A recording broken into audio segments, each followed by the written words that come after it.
Metro Exodus isn't that far away for releasing, so I'm here to give you a rundown on the story so far. Let me take you back to 2013. So we're in Moscow and a nuclear war is raging on. During said war, multiple nuclear bombs are dropped on the Russian capital of Moscow, as well as other places, which has made the air unbreathable, forcing the surviving Muscovites to take shelter in the underground haven of the metro system. As if being forced underground to avoid the poisonous air and the myriad of mutated animals wasn't bad enough, factions such as the Communist Red Lines and the Fascist Fourth Reich appear and are at constant war with each other. The worst thing though is having to rely on mushrooms as a source of food, because I think I'd rather take my chances with the mutated animals.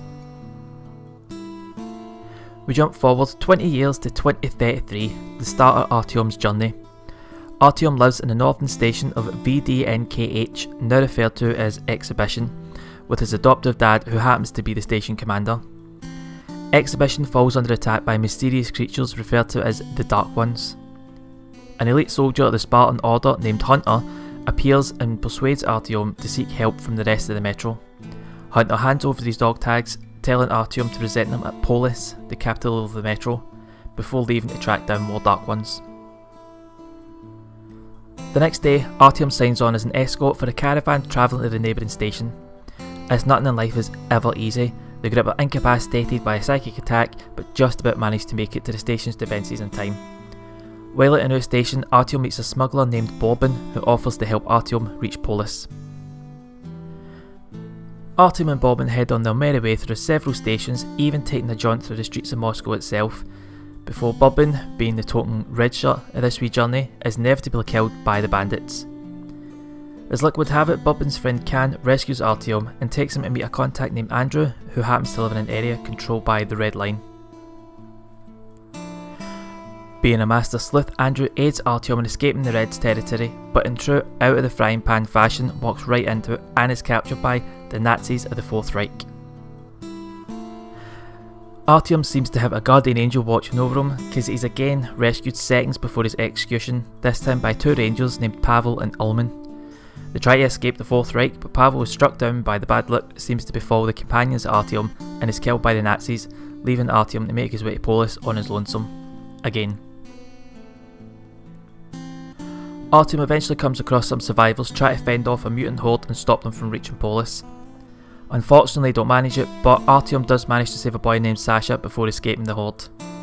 As a thank you from the group, they help Artyom reach the surface, where Olman reappears, who then manages to get Artyom to Paulus and meet the colonel of the order, a guy called Miller. After traipsing through various metro tunnels and the streets of Moscow to get to Paulus, the government council refuses to help Exhibition, which doesn't make the journey feel like a total waste of time. Miller, however, has a backup plan. A missile silo known as D6 should have what they need to take out the Dark Ones. Artyom is made a ranger, a huge honour seemingly, and is part of an operation to find and reactivate the silo's command centre. Artyom and Miller eventually install a laser guidance system at the top of Ostankino Tower. However, once the guidance system is installed, Artyom has a vivid hallucination brought on by a Dark One.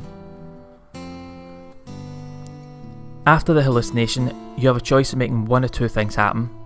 One ending is Artyom destroying the guidance system after realising that hallucinations were actually the Dark Ones attempting to make peaceful contact. But this is a Metro series and it's anything but rosy. The canonical ending plays out a little bit differently.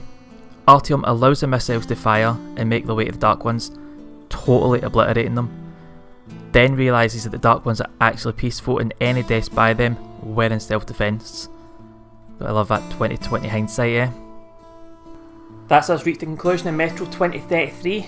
Join me in the next one where I'll bring you up to date on Metro Last Light, right in time for Metro Exodus. Catch you all in the next one.